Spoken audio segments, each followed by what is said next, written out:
복음을 전하다 감옥에 갇힌 사도 바울은 성도들에게 이같이 편지합니다. 주 안에서 항상 기뻐하라. 내가 다시 말하노니 기뻐하라. 빌립보서 4장 4절 말씀입니다. 하나님의 말씀을 전하는 사도 바울의 일생은 그야말로 고난의 연속이었습니다. 가이사랴에서 2년 동안의 수감 생활을 마치고 로마로 건너가 또다시 감옥 생활을 하게 됩니다. 육체적인 고문과 정신적인 핍박 속에서도 바울은 오히려 감옥 밖에 있는 성도들을 걱정하며 그들에게 기뻐하라고 말합니다. 감사할 수 없는 상황에도 감사하는 사도 바울의 믿음. 환경이 어떠하든 그 환경이 고난 속이든 하나님께 감사하고 찬양했던 바울과 같이 모든 상황 속에서 하나님을 찬양할 수 있는 주의 사람이 되길 소망합니다. 사랑과 평강의 하나님이 너희와 함께 계시리라. 따스한 햇살처럼 따뜻한 손길이 함께하는 오늘도 샬롬. 할렐루야, 반갑습니다. 여기는 보이는 라디오 오늘도 샬롬입니다. 네, 지난번에 첫 방송이 나가고 감사라는 주제로 성도님들께서 많은 사연 보내주셨는데요. 그 중에 오늘은 2가지 사연과 또 2가지 찬양을 준비해 왔습니다. 네, 이번 주 주제는 감사였죠. 다음 주 주제는 바로 사랑입니다. 네, 하나님의 사랑을 체험하고 느낀 귀한 사연들 보내주시면 성도님들과 함께 나눠보도록 하겠습니다. 저희 보이는 라디오는 성도님들의 귀한 간증과 사연 그리고 은혜로운 찬양들로 만들어지는 프로그램입니다. 사연 신청 방법 앞서 소개해드리면요. 카카오톡 오늘도 샬롬 혹은 지금 바로 아래 보이시는 번호로 보내주시면 됩니다.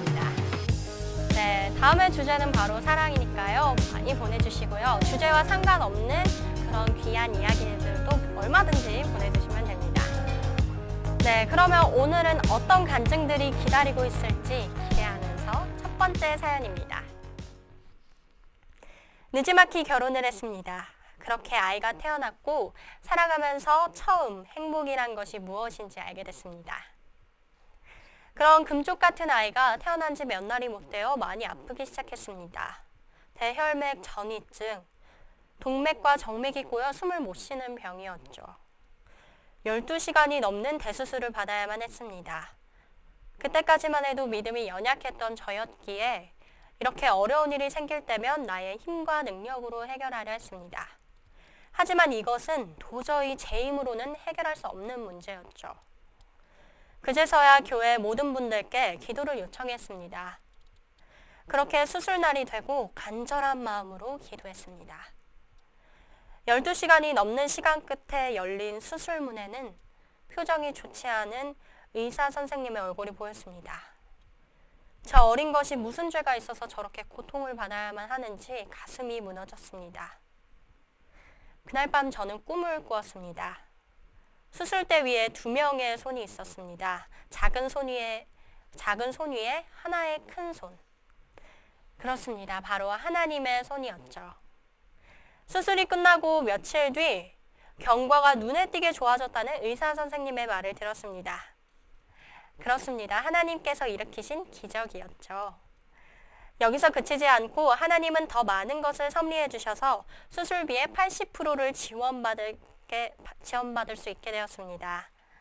하나님의 역사하심을 몸소 체험한 순간이었죠. 그날 이후로 저는 매일 이렇게 기도합니다. 날마다 숨 쉬는 순간마다 어려움이 앞에 있습니다. 하지만 하나님께서 도와주시고 가장 좋은 것으로 책임져 주실 것을 믿습니다. 라고 하시면서 은혜와 진리 찬양 54장 날마다 숨 쉬는 순간마다 신청해 주셨습니다. 네, 나중에 알게 된 사실이라고 말씀해 주셨는데요. 그날 동일한 수술을 받았던 다른 아이들은 모두 하나님 앞으로 가게 됐다고 합니다. 네, 정말 하나님의 능력이 아니면 설명이 되지 않는 일이죠. 저도 태어나고 얼마 안 돼서 정말 큰 수술을 받았는데요. 이렇게 여러분들 앞에서, 이렇게 성도님들 앞에서 제가 간증을 전하는 게 기적이라고 말할 만큼 정말 생사의 갈림길에서 치열하게 싸웠던 아이였습니다. 하지만 저 역시도 능력의 하나님께서 저를 이렇게 회복하게 해주셨습니다.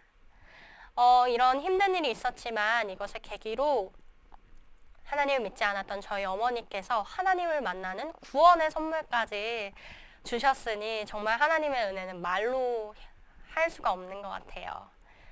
저는 아직 박 집사님만큼의 믿음의 깊이가 못 돼서 100% 집사님의 마음을 공감하기는 어렵겠지만 하나 확실한 것은 부모님의 기도를 통해 저희 자녀들이 하나님께 축복을 많이 받게 되는 건 정말 확실한 것 같습니다. 네, 그러면 박 집사님께서 신청하신 찬양, 은혜와 진리 찬양 54장, 날마다 숨쉬는 순간마다 듣고 마저 이야기 나눠보도록 하겠습니다.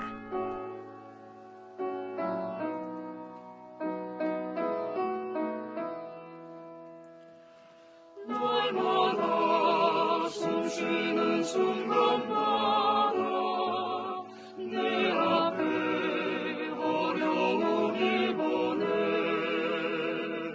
주님 앞에 이 몸을 맡길 때 슬픔 없네 두려움 없네 주님의 그 자비로운 손길 항상 좋은 것 주시도다 사랑스레 아픔과 기쁨은 수고와 평화와 안식은 날마다 주님 내 곁에 계셔 자비로 날 감싸주시네 주님 앞에 이 몸을 맡길 때 힘주시네 위로함 주네 주님 나를 품에 안으시사 항상 평안함 주시도다 내가 살아 숨을 쉬는 동안 살피신다 약속하셨네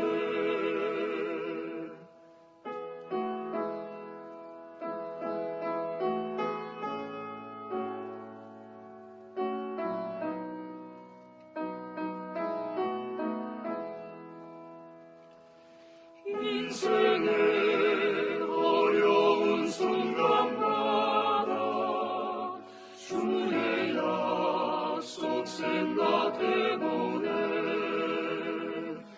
내 맘속에 믿음 잃지 않고 말씀 속에 위로를 얻네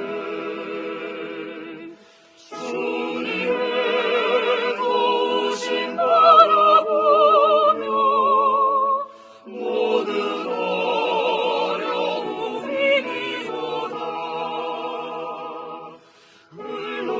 흘러가는 순간순간마다 주님 약속 새겨봅니다.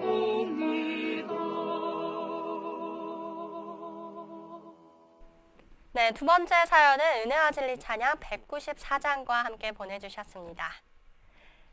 매주 수요일 5교시 미션스쿨에 다녔던 저는 매주 수요일만 되면 점심을 먹고 예배를 준비하러 가는 것이 당연한 일이었습니다. 수요일 여느 때와 같이 점심을 먹고 예배를 가려고 급식실 앞에 서 있었습니다. 그때 저기서 선배들이 오는 것이 보였습니다. 그때 당시 저는 막 입학한 아무것도 모르는 1학년인지라 선배는 두려움의 대상이었죠. 군기가 제일 세기로 유명했던 저희 과는 선배가 다가오기만 해도 긴장이 될 정도로 규율이 엄격했습니다. 조용히 인사를 하고 지나가려는 그때 선배 한 명이 저를 불렀습니다. 연주회가 며칠 앞으로 다가왔으니 예배에 빠지고 연습에 참여하라는 것이었습니다. 이게 무슨 일인가요? 머릿속에선 온갖 생각이 다 들었습니다. 나의 신앙생활과 학교생활의 갈림길에 선 순간이었죠. 밥이 어디로 넘어가는지 모를 정도로 엄청난 고민에 빠졌습니다. 이렇게 고민 끝에 도움을 구하기 위해 예배 인도자 언니에게 도움을 요청했습니다. 도와준다는 선배의 말에도 사실 무서웠습니다. 앞으로 학교 생활이 힘들어지면 어쩌나 하는 두려움에 최악의 상황까지 생각을 하게 됐습니다. 하지만 이러한 수많은 고민과 두려움 속에서 결단할 수 있었던 것은 그들보다 두려운 건 하나님이었기 때문입니다. 잠시 후 예배가 끝난 뒤 연습에 참여하라는 전화가 걸려왔습니다. 역시 하나님은 예배를 사모하는 자에게는 역사해 주시죠. 두려움에 덜덜 떨고 있던 것이 억울할 만큼 명쾌한 해결이었습니다. 알고 보니 예배 인도자였던 언니는 저희 과 선배와 친한 친구였고 그런 언니의 부탁으로 예배를 드릴 수 있게 됐습니다. 그렇게 어렵게 가게 된 예배의 첫 시작은 오 주여 나의 마음이 찬양이었습니다. 오 주여 나의 마음이 주께로 정해졌으니 나는 주 찬양을 하리라. 뜨거운 눈물이 흘렀습니다. 늘 당연했던 예배가 감사함으로 가득 찬 귀한 예배였습니다. 이러한 일이 있고 난 뒤에 예배 가는 전날이면 저는 기도 제목이 하나 늘었습니다. 바로 내일 예배를 위해 가는 모든 길을 하나님께서 인도해 주세요라고요. 때론 예배 시간에 졸기도 하고 고된 하루로 아침에 일찍 일어나는 것이 꾀가 나기도 합니다. 하지만 그때마다 17살 예배를 사모하던 저의 모습을 기억하며 다시 감사하는 마음을 갖곤 합니다. 라고 사연 보내주셨습니다.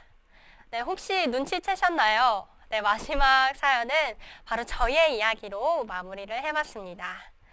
언제나 느끼는 거지만 제가 늘 당연하게 느꼈던 것은 사실 당연한 게 아닌 것 같습니다. 그런 모든 작은 부분까지 하나님께서 섭리해 주셔야 저의 인생이 그리고 하루가 순조롭게 진행되는 걸 매일매일 느끼곤 합니다. 그렇기 때문에 감사할 것들은 너무나도 많은 것 같습니다. 지금 바로 이 순간 제가 카메라 앞에서 성도님들과 이야기 나누는 이 순간도 감사한 순간 중에 하나고요. 네, 그럼 마지막 찬양, 은혜와 진리 찬양 194장, 오 주여 나의 마음이 듣고 오겠습니다.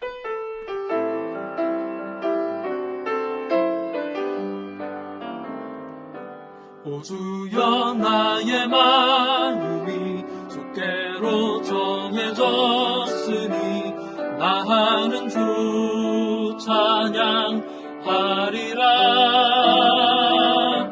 깨어라 나의 영혼아 비파와 수금 들어라.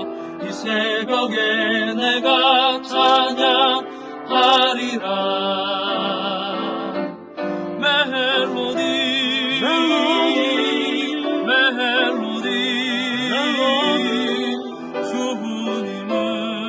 주님은 나의 노래.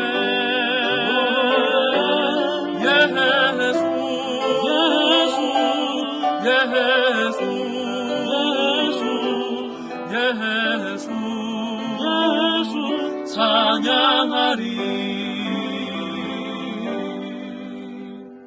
네, 마지막 찬양 듣고 왔습니다. 오늘은 감사라는 주제로 이야기 나눠봤는데요. 어떠셨나요? 네, 저는 촬영이 지금 끝나갈 시간이 되니까 저희 마음속에 감사함이 넘치는 것 같습니다. 다음 주제는 바로 사랑입니다. 사랑이 넘치는 사연들 기다리고 있을 테니까요. 많이 보내주시면 감사하겠습니다. 주제 외에도 혹시 나누고 싶으신 사연들 있다면 얼마든지 보내주시면 됩니다. 나누면 배가 되는 은혜의 간증들 아끼지 마시고 오늘도 샬롬으로 꼭 보내주세요. 네, 다시 한번 사연 신청 방법 알려드리겠습니다. 카카오톡 오늘도 샬롬, 그리고 아래 지금 나가는 번호로 사연 보내주시면 됩니다. 네, 그럼 보이는 라디오 오늘도 샬롬 여기서 이만 인사드리겠습니다. 사랑과 평강의 하나님이 너희와 함께 계시리라. 따스한 햇살처럼 따뜻한 주님의 손길이 함께하는 오늘도 샬롬.